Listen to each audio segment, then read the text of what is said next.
The Fantasy Animation Podcast is a completely independent production.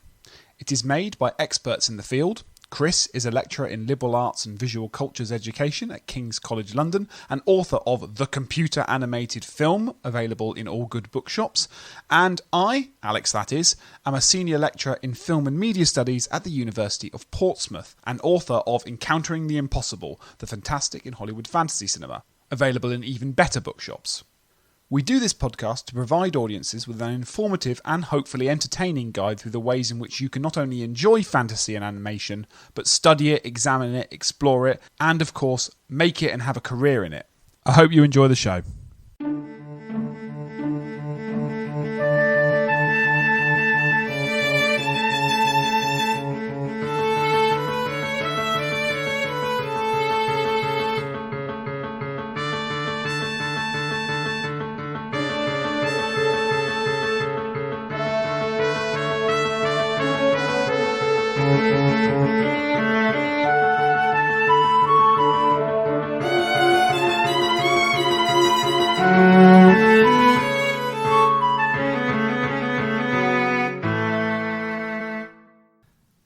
Hi listeners, and welcome to the latest episode of the Fantasy Animation Podcast with me, Chris Holliday. And me, Alex Sargent. So even though we've effectively returned from summer, this is actually our summer, the first one back after the... Yeah, and just to confuse everyone, it's also our Christmas It's special. also our Christmas special. So I don't know why we've started this new format where we tell people how out of order we record these things. But yeah, Merry Christmas, everyone. Oh, God. The nights are drawing in. Yeah. He says after the hottest October on record. However, we are. I was going to say we're back. We've been back for a while, but this is our Christmas special and therefore brings to a close 2023. We are doing Arthur Christmas. So this was a film that we sort of talked about doing, and then we made a decision very quickly to do it, which I think is probably the best course of action. What Christmas film should we do that we'd like to do that has sort of been floating around?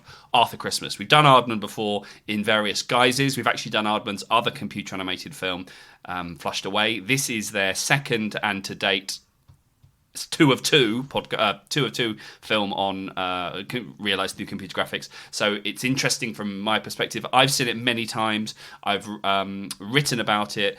By contrast, Alex, you are coming to this stone cold. Mm-hmm. We have just watched it. The acoustics are slightly different because we're on tour. We're out of London. We are recording live in my kind of lounge. However, you've just seen it. So that very bashfully, my lounge, as if it's very very immodest of you to boast about having a lounge. Well, I nearly said we're in Chris's lovely new flat in the heart of the West Country. Lovely, and he's having me over. We've got a pale ale and a shepherd's pie in the oven, and I'm having a whale of a time. So thank you for hosting me. You're Chris. very kind. You have come, as I said, you come to Arthur Christmas cold. You have seen it for the first time a matter of 2 hours ago. What are your thoughts? Yeah. Great. I know you like this movie a lot, and I don't not like it, I would like to stress. I think I'm digesting it, and I've got a lot of things written on my notes here that I suspect you don't know is written here. I think where I think I have this thing every year when we do Christmas movies is that, and I think why not inject a bit of personality into it this year? Because I think usually I keep it as quite a dry debate, but it's this kind of idea of what does Christmas mean in these movies, and that almost sounds like a trite thing, but as someone that kind of actually really loves Christmas and really does look forward to and enjoy the day, even now, when my family don't have any kids, it's not a thing that necessarily one has to still enjoy. I know a lot of people it can be very hard for some people, but I always love Christmas, and I always like to think through why I like Christmas so much. And in many ways, watching these kind of movies helps one to think about that. What is it about Christmas in these movies that I love?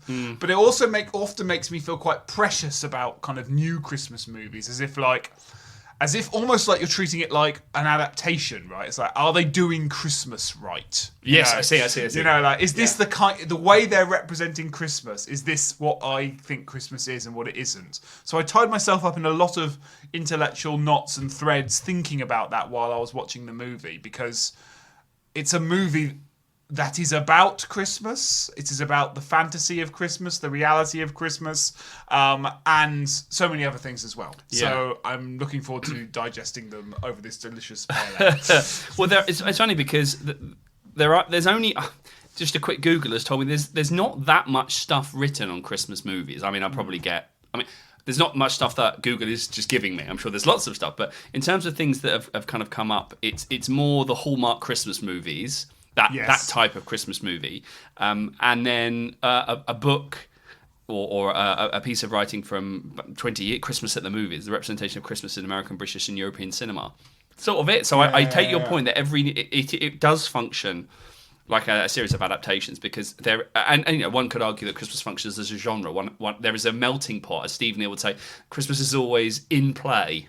Sure. There's a pool of Christmas things that films go into. Wonderful presents to be unwrapped, but these films go into it thinking, how can we do Christmas differently?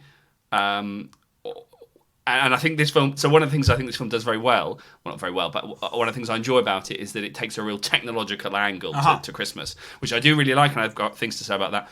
The collision between different Santas and aging I thought was really interesting, and the negotiation of an emergent Santa. And Santa as a job, Santa Claus as a job, which is a common theme. The Tim Allen movie, The Santa Claus, is he accidentally kills the real Santa and he has to take on the role. It's a job, it's a profession. Then there's the other type of Christmas movie where we think The Miracle on 34th Street, where he's real, he just lives among us, and there's the sort of... Then there's the Christmas movies that we've talked about where Christmas it's just set at Christmas, the classic Die Hard debate. So this film ticks a lot of Christmas boxes. It does some interesting things with Christmas. It maybe allows us to talk about Christmas in generic terms, whether or not the film is trying to... Is it doing with Christmas what genre parodies do? Sure. Christmas has got to a point where it can only fold back on itself. So it's now, but this is also not a parody of Christmas movies. It is a Christmas movie. Well, maybe it is a parody of Christmas movies. I don't know. Yeah, I think that's right, and I think that what it's made me think actually is that really, when we say Christmas, we're actually talking about kind of the Santa version of Christmas, right? Yep. And what it actually makes me think is whether I like that mythology or not, because I think. What's interesting about Christmas movies is that they're often around this kind of secular mythology of the kind of the season of Christmas, and it's the reason it has to be secular is because just of the mechanics of Hollywood, the mechanics of selling these movies internationally and things like that. This isn't a movie about kind of the Christian holiday. This is about the kind of secular Christmas, and therefore. It has to inherently reflect sort of what are our secular values, and that gets me in a real kind of thorny problem in the sense that there's something very magical about Santa that I still really like. I think there's almost something perverse and subversive in a good way at the fact that this fantasy is kind of clinged to and believed by so many. And of course, there's a good reason for that, and that's because Santa is real. And for those that don't think that and are very nasty people, you can continue listening to the podcast and we can talk about it more. But for those who obviously know the truth, now's probably the time to stop listening. But there's that issue of Santa being this kind of mythic construction, injecting fantasy into an incredibly empirical, incredibly rationalistic world that I think is really cool and subversive. And there is something kind of really odd about Christmas in that you can read that way, but at the same time, it's obviously inherently commercial. It's inherently capitalistic. It's about present giving. And it's that paradox, right, that our entire global economies rely on forced social, cultural generosity, right? So we won't buy for ourselves, but we'll buy loads of tap for other people. So it's that kind of weird, generous consumerism that Christmas relies on, that the Santa mythology is sort of all about, right? Yeah. So I basically was like, do I not like this movie, or have I just finally worked out I'm not sure I like this mythology very much? Right. Or actually, I did a lot of that. Because you're right. It's a movie that plays with the mythology. It's a film that makes fun of it on occasion, but also affirms it on other occasions. And I'm still piecing together exactly what it's doing with Santa and whether I like it or not. Yes. Essentially, I think painting with a very broad brush, there are two registers to Christmas movies. There's the top down and there's the bottom up. There's the let's do this. Let's unpack these terms. Yeah. What happen? One version of Christmas movies is what happens in the North Pole, the mechanics of toy production. That's often the top down version of Christmas, where something goes wrong at the North Pole. Santa is filling in the world of the everything but up to 24th of December. Yes, almost. The things that go on, and often the last minute panic of making sure children have presents in time. This film fits that, and again, I'd probably say the Santa Claus is part of that. The Tim Allen movie. I mean, I'm not that actually well versed in Christmas movies at all, but I remember seeing that one to death. And so there's the demystifying the production of toys and the mythology around how a man can get around the world in one night. That's one. Then the bottom up is your Miracle on 34th Street, where that kind of takes place. The world is intruded by, or there is an intrusion. Santa is the intrusion into the everyday. So suddenly, the girl that kind of either doesn't believe, or a character that doesn't believe in Christmas or needs convincing, or an older character who as a child didn't get a toy that they really wanted and is struggling to be a believer now, something happens to them in the world and they become so they become folded back into the magic of Christmas. So it essentially happens either in the North Pole or in the middle of the city. Christmas happens in those two. This film is trying to do. It's the difference between an immersive fantasy and an I nearly said that, and I thought he won't want me to say that. No, that's good. So often it's immersive Christmas versus intrusive Christmas. There we go. In this paper, I will. Sure. That in my mind, that's what Christmas is, and I've instantly blanked on all other Christmas movies. So I think what that Jammer just for that, I think you're right, and I think as a matter of taste, I think I prefer the intrusive kind. Oh, I think that might be what I just realised, because I think there's something about injecting the figure of Santa into the world and stress of Christmas that I find far more satisfying than but how does he get the presents around thing? I actually think that question of demystifying might be one of my bugbears here, in that I actually don't want this demystified. I'm a fantasist to my core, and I like the mystery. Okay. So I wonder whether if we're saying that the immersive fantasy, the immersive Christmas cycle of films, almost by virtue of what it's doing, has to include Santa, his wife, the elves. Home Alone, a Christmas movie, because it's intrusive, can be injected with fantasy be injected with Christmas in different ways. Santa doesn't have to be there, but the magic of Christmas can still be injected into the world. Sometimes it is the figure of Father Christmas. It's Kris Kringle. It's Miracle on 34th Street. But kind of Santa has to appear in the first kind of Christmas movie, because it's about the mechanics of production and as you say, fleshing out the world of Christmas. But then the intrusive fantasies that take place in grubby America, where there's a toy store, like the Hallmark genre, I guess, are more. They don't rely on the figure of Christmas. They use a different kind of Christmas mythology to inject itself with. I think you're right, and I have more to say on that, but I think it'll come up as we. Oh yes, we're doing a film, aren't we? Unpack the film. But I have a lot more to say about the kind of the figure of Santa and kind of the rhetoric of Christmas. Yes.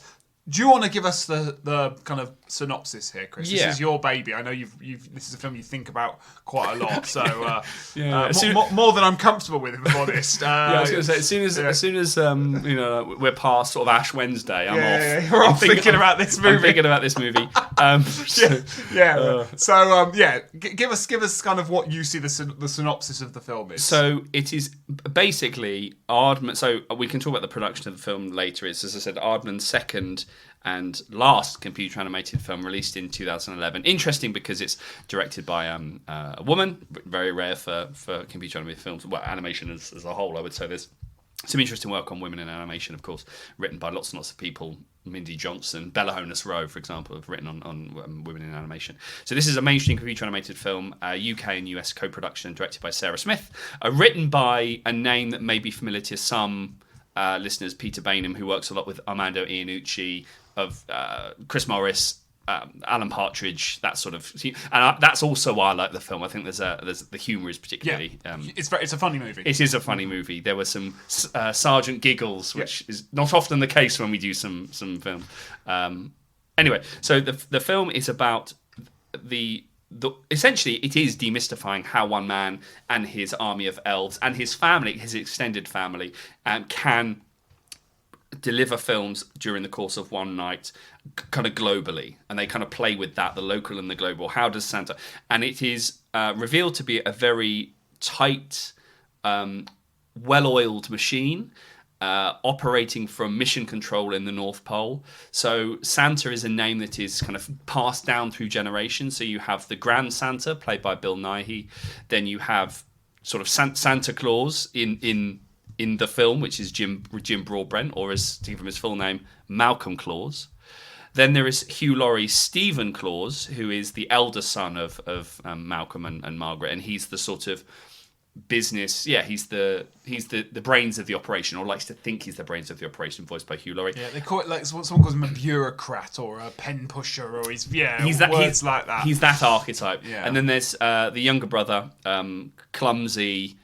Very, very sweet, very lovely Arthur Christmas, voiced by James McAvoy, who is sort of he's sort of pushed to the side. He works in the mailroom, responding to children's letters that they write, giving the personal touch to this sort of broad industrial system, let's say the industry of Christmas. He gives the personal touch by writing these letters. Yes, you will get this. Thank you very much for your letter. We're delighted to whatever. You will get this bike that you wish. Thank you so much.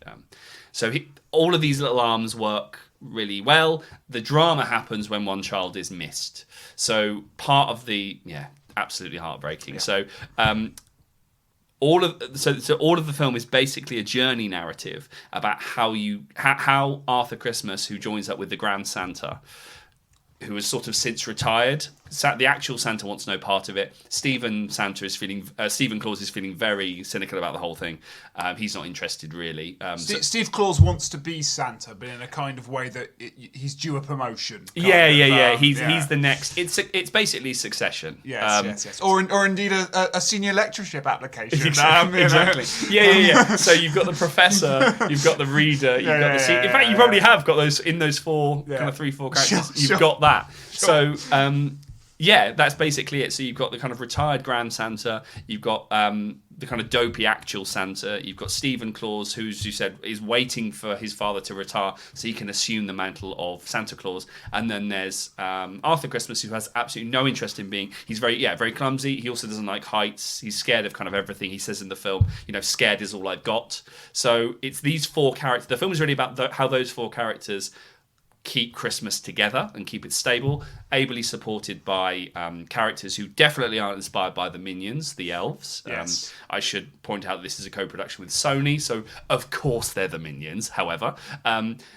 So there's some interesting things about those. It's a kind of a family drama in that sense, but basically half of the movie is Arthur. I'm saying Arthur Christmas. His name's Arthur Claus. Arthur Claus.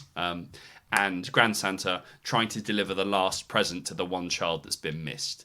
And hijinks ensue. You have kind of dramatic and comedy drawn from the fact that one is super old and retired and a bit sort of wacky and prefers the old ways. And then Arthur Christmas himself, who has never really been out of that mailroom and is now on this journey with his grandfather to try and deliver this last present. So that's basically it. Yeah. So I guess the film is playing with lots of different tensions surrounding how you do Christmas properly. What does it mean to do Christmas properly, to get the spirit of Christmas? And they're not completely dissimilar, but there are slightly different ones. There's the one tension, probably the most obvious tension, is this whole thing about technology versus... Oh, yeah. Well, what is it? I was about to say versus magic. But it's sort of magic, but it's more sort of brass knobs and levers and quirky things. But it's certainly the epitome of it is the difference between kind of the grandfather's approach to Christmas, which is to get the sleigh out, sprinkle magic dust over it. Yep. And deliver the presents hand by hand, Santa by Santa, to in that kind of way, versus the far more efficient, bureaucratic. Yep. Everything's got a process. There's probably a health and safety policy. Yep. But one child is a good statistic in that world, right? You know, in the world of efficiency and data management and averages and... Missing one child is fine. Missing one child is an acceptable margin of error. Yeah. Yes, that's exactly what one of the characters says at the end. That, please sign this waiver. Of course, you can understand it's such a complex business. One child is sort of... but no, that's not right. But versus this other kind of, person to person... hand to hand, and then you've got so you've got this kind of it's a tension between technology and old ways, the past and the future, but also between kind of the grand picture and the small picture, right? The kind of if every other child gets their present smoothly, is it okay to leave one child behind? Is I guess the kind of semi-moral question the film asks. So I guess I'm going. So I've written about this, and I wonder actually whether I was too sort of simplistic in drawing an analogy between, given that technology and the by hand, the personal touch, and in the chapter I'm sort of playing with the idea that this is a film that comes off of the back of a lukewarm critical reception. I mean, the film Arthur Christmas was very well received, and not that Rotten Tomatoes means anything, but it currently has like a 92%. Like it was a very popular film, and there have been kind of clamours in certain forums for a sequel. Right. And a lot of the actors have said, I'd love to do a sequel, like really popular commercially and critically. However, it comes off of the back of Aardman making a lukewarm film like Flushed Away, which we've already talked about. Mm-hmm. And so this is their we've cut our ties with DreamWorks. We're now joining up with Sony Pictures. This is Aardman doing digital again.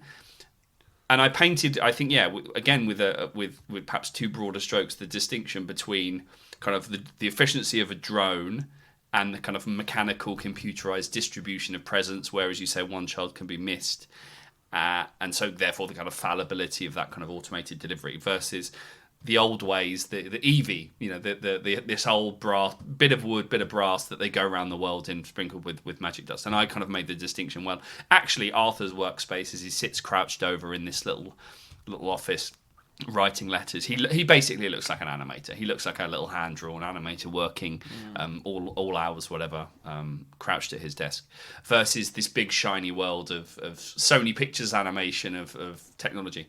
However, so I initially thought, okay, well, maybe there's a kind of phobia of the film with regards to Yuletide kind of technology. But actually, it does embrace, I think, some of the spectacular possibilities of digital machinery, because some of the camera work is really cool. The film takes a lot of pleasure in depicting technology, actually, even though there is this kind of fallible element to it. So I'm not entirely sure I buy completely my argument around the film being quite easily mapped onto cell animation, digital technology, because the film kind of, a lot of films, we had this a lot with, I think, Mitchell's versus the Machine. Yes. Films that are like, technology, actually absolutely love the medium that's creating it. Yeah, but it's that classic kind of, Hollywood thematic paradigm of two irreconcilable tensions somehow reconciled.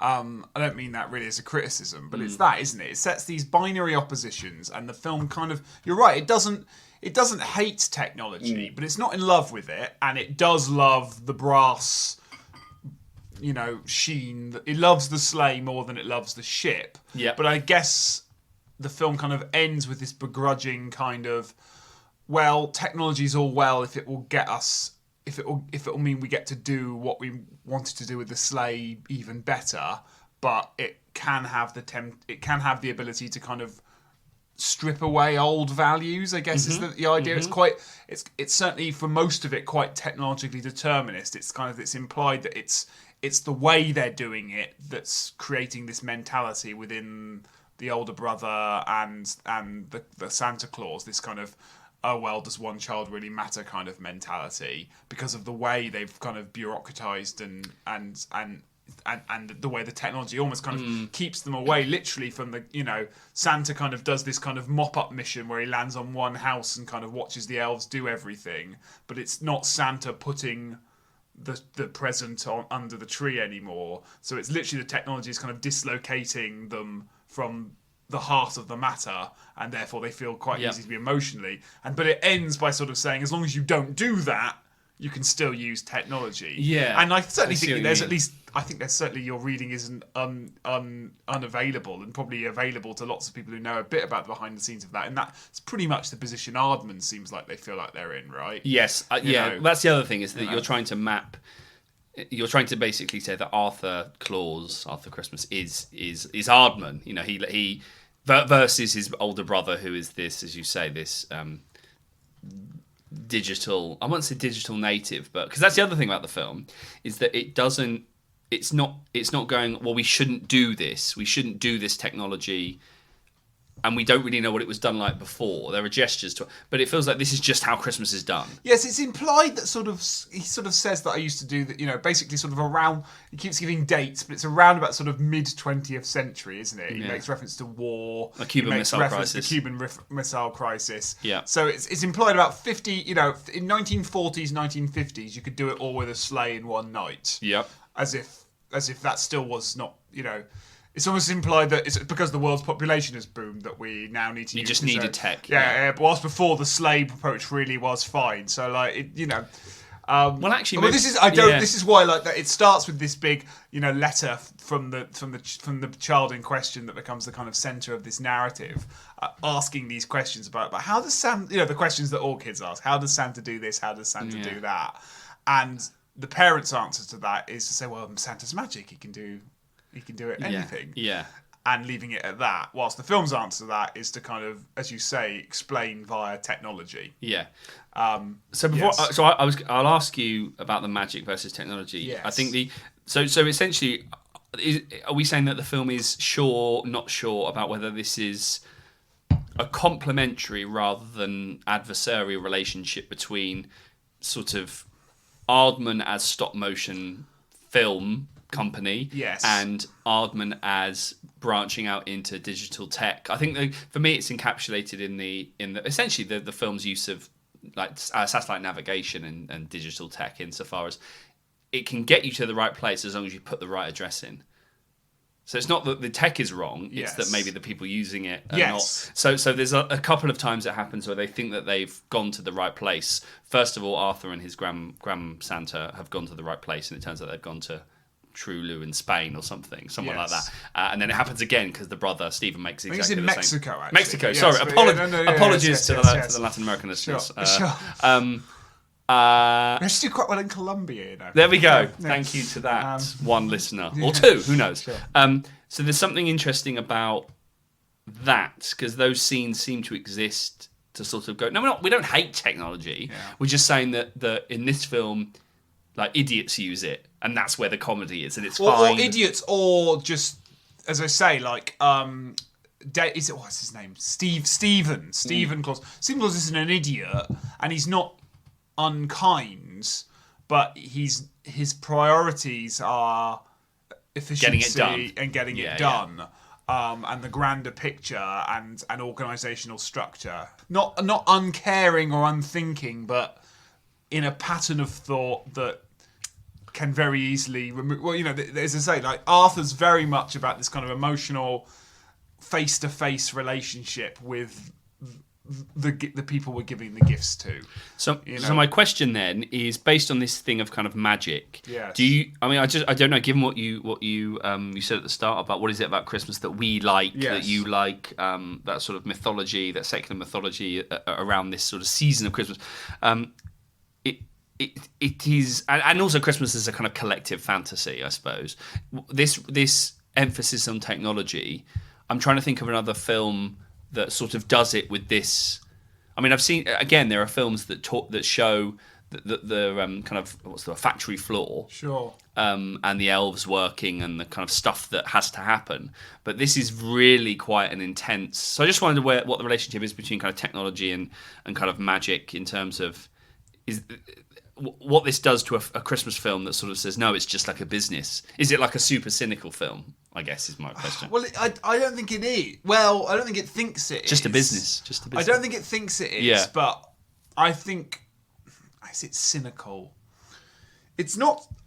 I don't want to go too far to say it's cynical, but it certainly wants to normalise things that I think are probably best left spectacularised.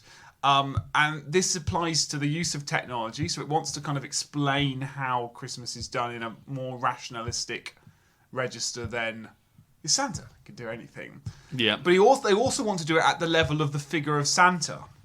And this is where I want to throw fantasy theory at this, in that Brian Atterbury, friend of the show, been on before, check out his episodes, it's terrific, makes this point about characters in fantasy. And he talks about, and he draws on kind of semiotic theory and actor network theory about kind of social relations within narratology. It's all quite complicated and lots of terms. But to try and simplify it for listeners who don't want to go down that cul-de-sac, he sort of talks about the difference between characters that function as actors in a story and characters that function as actants in a story. And the difference he kind of makes, and I think he's citing other people in this, and I do follow the reference tree. The book Strategies of Fantasy makes this point, is this idea that the actor in a story is defined by the content of their character, right? So, what would be a good example? Sort of, just take any kind of modern, classical Hollywood kind of inspired story. The key to understanding a character and what the character's going to do in the drama is understand their goals, their motivations, their psychology. That's, once you know that, you can cue yourself into their narrative role, because I know, for example, let's take I keep on calling him Dave Christmas. Hugh Laurie's Steve Christmas. Let's take Steve Christmas's role. You need to learn who he is. You need to learn what he is. Okay, he's not a nasty guy, but he's an ambitious person who has a chip on his shoulder because he believes he basically does all the work and organises Christmas, and he deserves to be Santa. Once we know that, we can start to plot his narrative role. So that's a kind of the actor function. Yep. An actant serves a narrative function primarily first, and is defined by that narrative function. So, an antagonist is an actant. The function is to stop the protagonist. Once you work out that someone is an antagonist, you don't need to necessarily know all their motivation to know what their function in the drama is. Protagonist, same thing actually. Once you know who your protagonist, you can find out what they are and what makes them this type of protagonist, but you know who the protagonist is. Yeah. So what he's saying is that fantasy characters lend themselves much better to be actants than actors, because actors require a kind of investment of psychological transparency and realism. We treat them almost more like humans, whilst actants, you see them as story structures. Okay. So this is a long-winded way of me saying that I think Father Christmas might be better served as an actant than an actor. He is an emblem of Christmas that we throw on. His function is to embody some kind of personified, anthropomorphized even, embodiment of what we mean by Christmas, with all its contradictions and messiness and confusions. I'm thinking of just like classic Edwin S. Porter's The Night Before Christmas. He arrives, Christmas is here. Christmas is here because he has arrived. This film seems very interested in making him an actor. Or is it actually? Because this is the problem actually, is the film sort of plays with that distinction, right? Is that we have lots of characters who wants to take the role, the job, as you put it, of Father Christmas. But what it ends up settling on is this idea that Father Christmas is a function It's something that's beyond individual personality and individual thing. It's a function, and they've got to perform that function. Yes. So in a way, the film is interested in this very kind of theoretical paradigm that I'm talking about, but I don't think I find the idea that Father Christmas is a job very magical or satisfying. So making Father Christmas a job that is passed down, because my immediate kind of go-to is something like the Spider-Verse film that we did, where it's like at the end anyone can be Spider-Man. Sure. And I was thinking, okay, so is making Santa Claus, the role of Santa, a job, something that's passed down? That's trying to, in your words, it's trying to make him an actor. It's much better. Santa works better as a kind of, as you say, an embodiment of Christmas magic. And with all the vague... The reason it works better that way is because actually it's very difficult to define what that means. And it allows the viewer to develop a more satisfying process of... Because, I mean, come to think... people who don't like Christmas could probably argue the opposite should be true. Because in a way, by making him an actor, by making him a human, you can start to pick apart some of the obvious contradictions and problems and critiques we could levy at Christmas, because it normalizes it and it stops it being this kind of magical, omnipotent force, and it becomes something people have to do. And once it becomes something people have to do, you can ask, well, why should we do it? And there are problems to levy at Christmas. For example, I mean, one can't help notice it's a very global movie in many ways. And I found that really kind of quite fun. Most Christmas movies are not like that, right? It's all set in either the North Pole or a school that's putting on a show. Somewhere with snow, basically. Yeah. And it doesn't do that, but it is in. They're all Christian countries that the film lands in, and it knows it has to do that because the moment it lands in any Middle Eastern, Asian country, India. Any country that doesn't have a vastly predominant Christian country, we start to go, hang on a minute, what? Yeah. We start to reveal all the problems of what... So he doesn't go to all the houses all the time. So what is he is he dropping presents to people who don't celebrate Christmas? Is he dropping all these bikes to people who are like who quite rightly are choosing not to celebrate whatever. So That's a lot of stuff from me. So I wonder whether this maps onto the different kinds of Christmas movies. There are Christmas movies that are about Santa Claus, and by virtue of their narrative, have to include Santa as a bearded man, white beard, red clothing. Right. There are films that, and again, the Santa Claus involves Tim Allen transforming into that image of Father Christmas. Then there are films like Nativity. Actually, I was going to say Miracle on 34th Street, but that still does tap into the white man, white beard. Films like Nativity, where it's set at Christmas, but there's somehow a spirit of Christmas that is perhaps more... Father Christmas is like a story structure, because he could appear, but he doesn't have to appear to be a story structure, presumably. Yeah, in the same way that he doesn't appear in A Christmas Carol. Yeah. But Christmas Carol alludes to some sort of thematic of Christmas. Yeah. When Santa appears in a story, he is that thematic. Yeah. That thematic is there. So when he appears, he I suppose, is the difference between actors and actants, and this won't be right, but in Christmas movies, it often plays along that if he appears, they're probably going to talk about his psychology. Like if he appears in a Christmas film, there's a reason for that, and they'll do something with his character. Yes, because mainstream movies are based on a Hollywood model in which character-centered causality, David Bordwell, is key. So what can you do? He's not a very... I mean, we're talking about narrative. He's not a very narrative figure. Like, most time, when he's, it's a lore, it's a mythology. What do you do with Santa as a narrative figure? Well, there's not much you can do other than well, I think you can.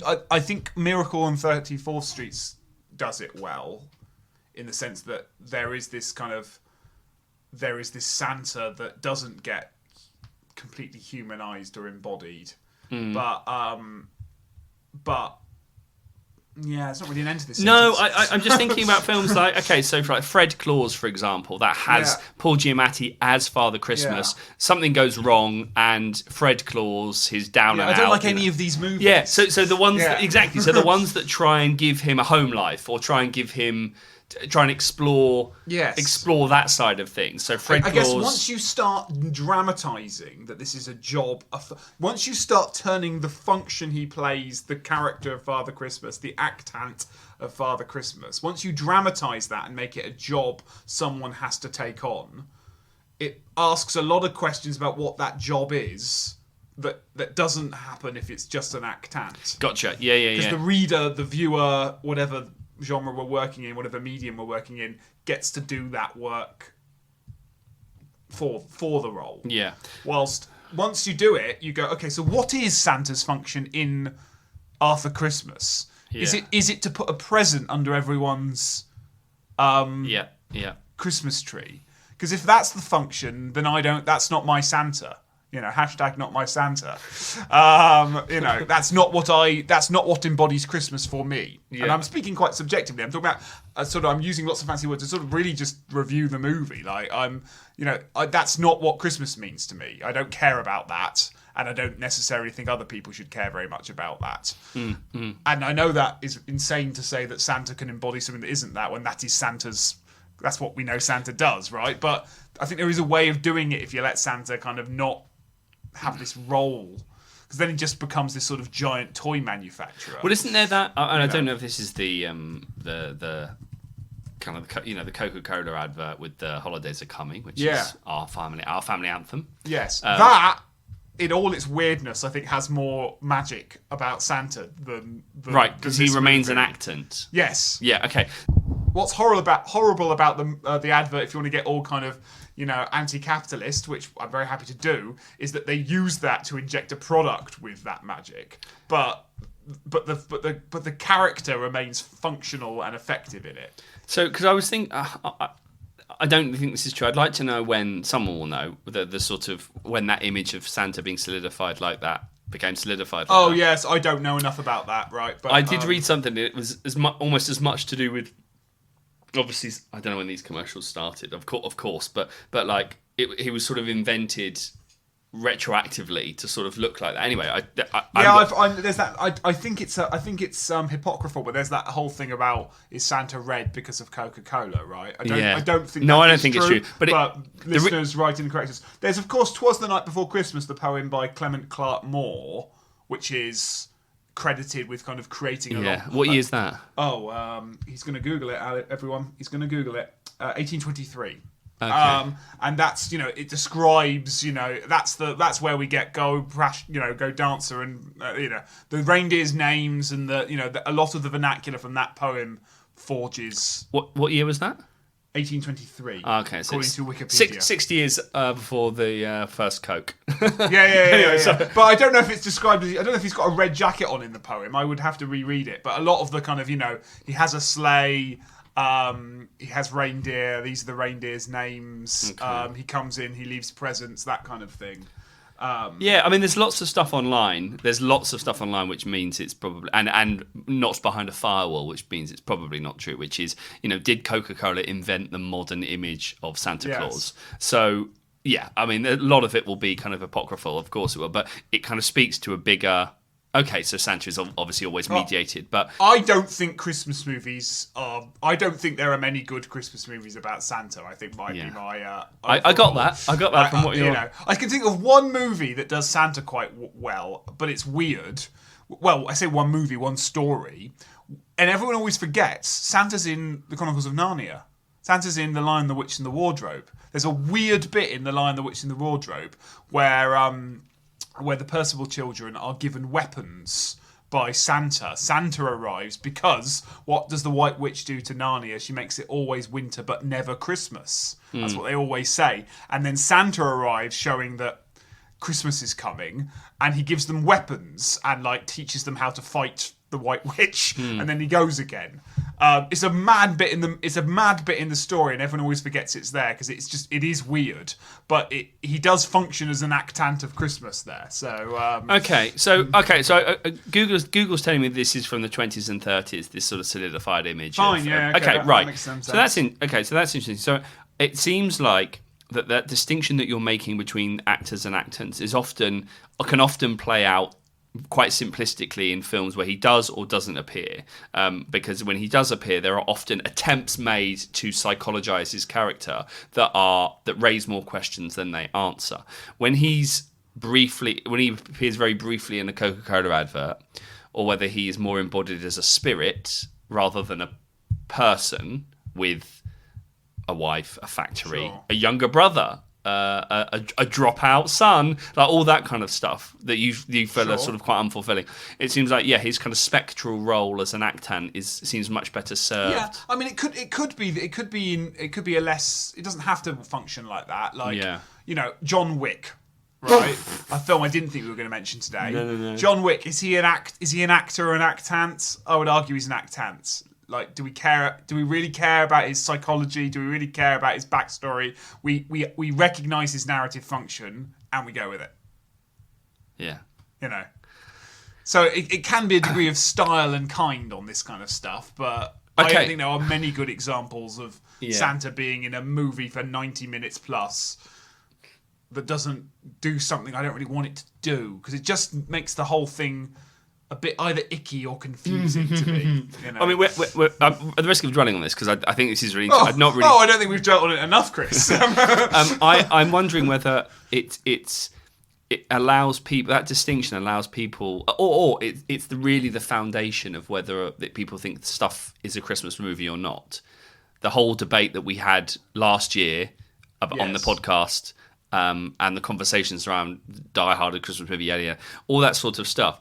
I wonder whether when you have Santa Claus functioning in either of these two ways, I don't know which one is which, but one of those makes it easy to claim for its status as a Christmas movie more than the other, and so there's a sort of... A Christmas movie doesn't have to have Santa Claus in it, i.e. I suppose Home Alone does have Santa Claus in it, but it doesn't have the real Santa Claus. It has the store Santa Claus. Sure. But is that enough? Well, I don't want to confuse actant with theme, right? And I think I always say about Christmas movies is there are movies set at Christmas and there are movies about Christmas. And they're not necessarily the same thing, although they can overlap in a kind of Venn diagram. So, for example, I don't think Die Hard is... And I want movies that are about Christmas to watch at Christmas. Okay. So I don't think Die Hard is a Christmas movie. I know now half our listenership are shouting at me. Fine. It's a movie set at Christmas. It's not about Christmas. Yeah. Superficially it is. There's some narrative things about it. It doesn't interrogate, engage with, celebrate, affirm, critique, whatever it needs to do, a notion of Christmasness. Okay. And that's what I want a Christmas movie to do.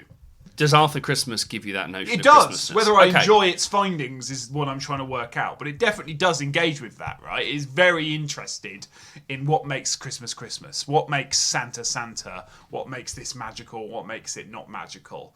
Yeah, absolutely. It's very interested in that question. I just don't really understand its solutions. Yeah, okay. No, I think the film is trying to... I suppose it's tricky with Christmas movies, and it goes back to what you said at the start. Like, people often Christmas movies are trying to reinvent what Christmas... Unless you're the Hallmark movies, which have their own audience and successes and formulas, that's fine. A new kind of mainstream... This is a mainstream animated... I'm trying to think... There's obviously animated Christmas movies, but a mainstream animated Christmas film from Aardman and Sony...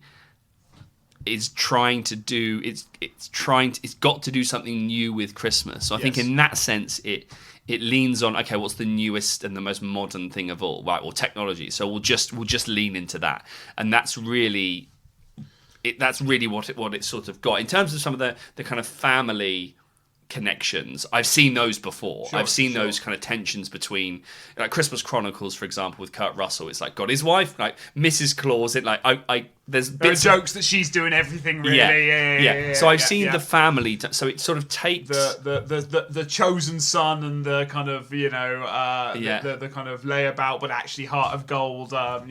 Exactly. So I feel like I've seen the family relations before. Though I did like but kind of Bill Nighy is this sort of quite manic grandfather. But again, I have seen... But no, this is I've seen Bill Nighy do it in Love Actually, but that's really a film that also doesn't have Santa Claus in it, but is often considered the pinnacle of Christmas movies. Yeah, I don't like Love Actually, but fine. We haven't got time to do that, so let's move on. Yes, that's true. So I've seen those kinds of relationships before because that's often how Christmas movies try and sort of stick their flag in the sand and sort of say, this is how we're going to do Christmas New. We're going to show you bits of the operation that you didn't know, or the challenges of it, or the kind of personal side of things.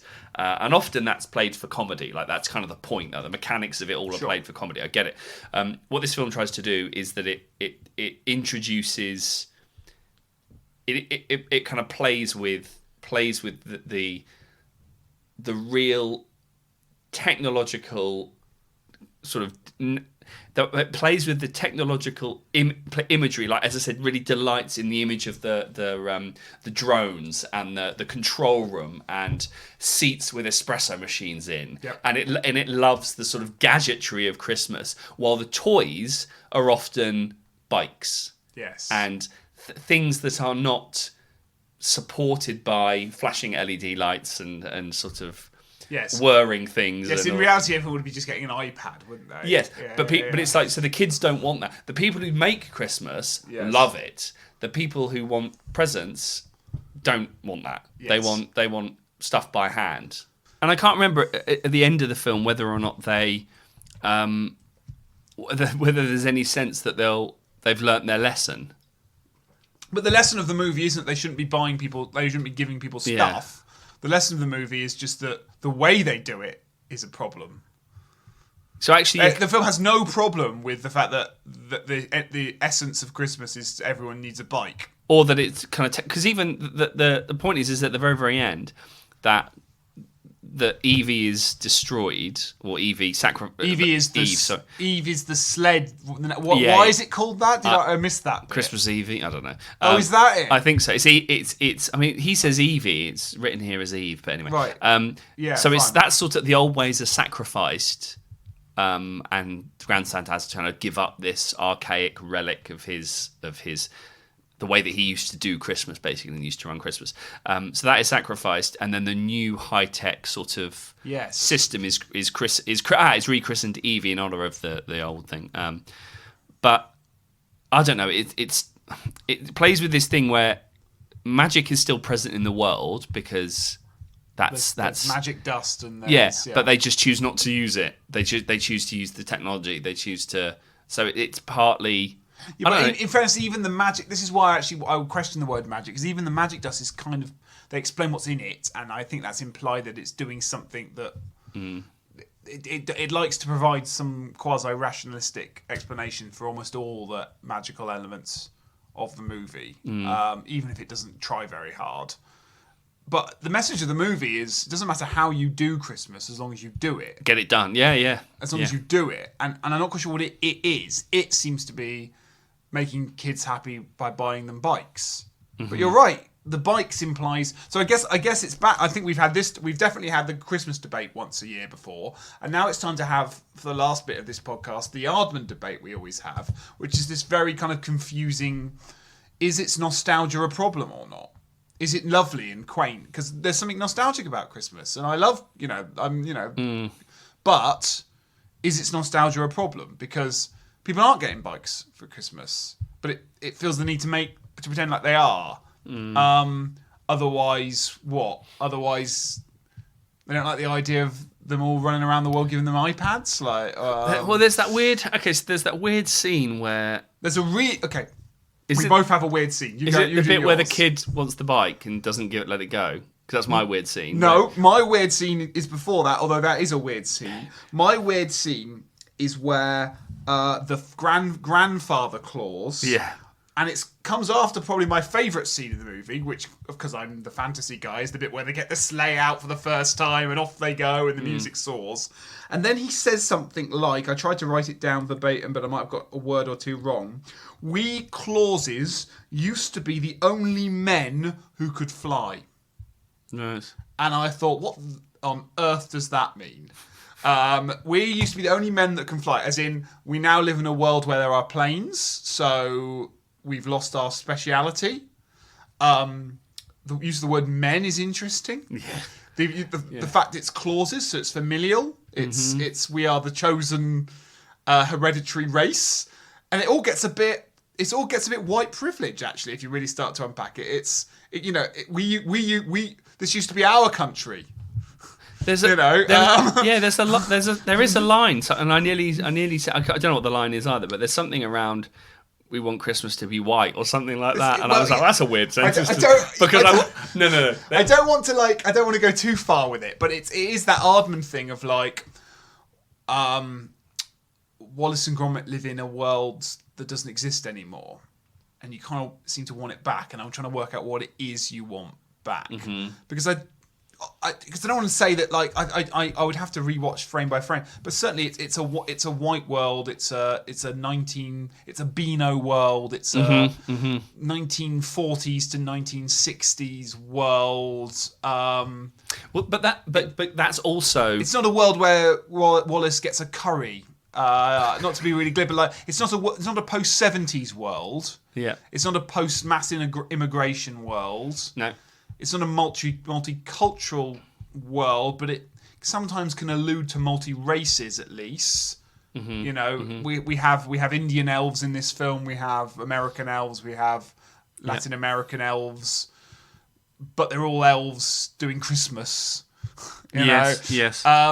It's the more I think about that stuff with Aardman, I really don't know where I stand on it, because there's something I don't want to critique it too heavily, and it's not just because I feel like they're too cuddly to critique. Yeah. But there is something weird about what their vision of Britain means, and even just stuff like the kind of silly French jokes. Like part of that is funny and ludicrous, and part of it's like, is this our national identity? Hating the French. Yeah. Yeah. And to an extent they're right. Like it is like because it's funny because the film opens with that, as you said, that little girl writing, who will be the one who loses or doesn't get her present.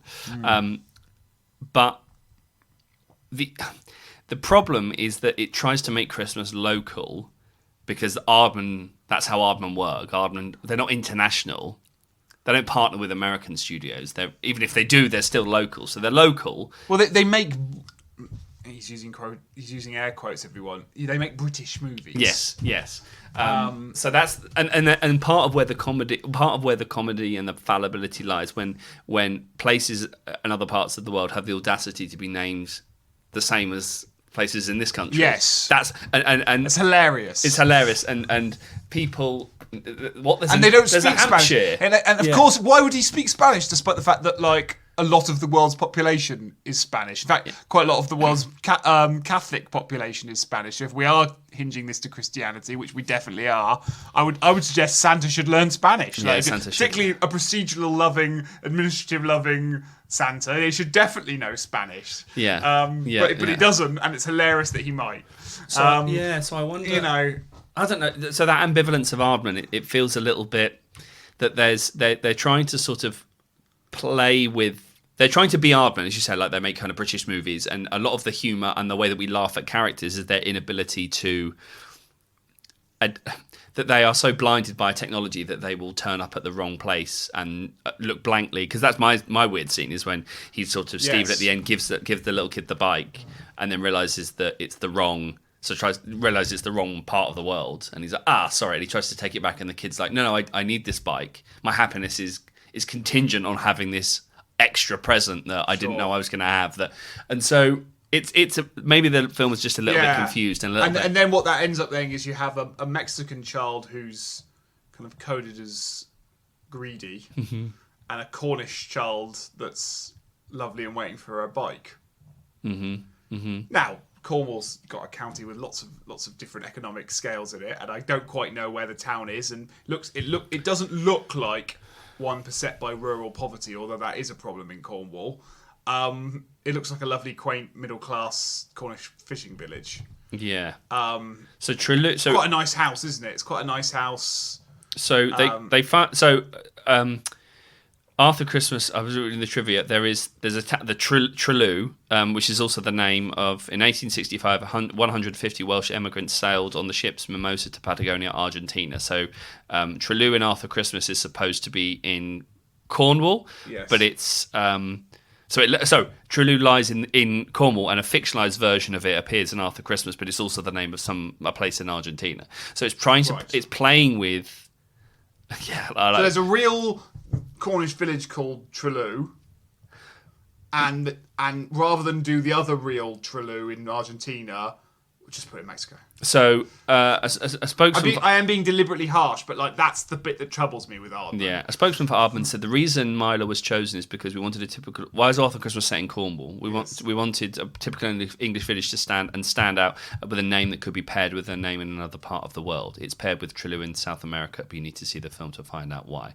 So there's a lot going on in the film, and that's kind of played very, as you said, played very silly, played very sillily for comedy, like that there is this miscommunication and the sat nav, the technology has failed. It's like people who, you hear these stories about people who drive into a lake because the sat nav told them, right? It's the kind of, it's their equivalent of that, right? Yeah. But the sat nav's definitely the problem and not their inability to... Well, this is what the film says, right? Yeah. So there is, again, this is maybe where I think the is the film phobic about, has it got its phobia of technology? No, it loves it. It plays with the affordances, but it also plays with its limitations. It then tries to put characters... But characters like Stephen who make these kinds of mistakes about the location are deliberately, like, they are nominally the villain. They're not really villains, but he is the closest that the film gets to a villain, and maybe that's where the film, there's no kind of compression on the only compression down on the film in terms of narrative structure. There's no like top down compression because time is the other thing, time is the only one, because Santa doesn't really care. The actual Santa doesn't really care because he's sort of in bed. And sort of disconnected from it, and reveals some of his true colours when he says, well, it's only one kid. Stephen sort of storms out and says, right, I'll leave it to you. Yeah. And the Grand Santa is with Arthur anyway. So there's no actual compression. And Grand Santa doesn't really care about the kid. He does it because he wants to prove his ways were the better ways or whatever. And so actually even his motivations for going aren't sincere. Yes. So there's no real compression. There's no real kind of jeopardy. It's only the only jeopardy is one child needs a toy. Yes. Which perhaps isn't enough on which to hinge an hour and a half of Christmasness. Well, I just think if that's not the jeopardy of Christmas. It's not the jeopardy of Christmas that the child doesn't get the bike. Yeah. Well, there we go. I think it's yeah.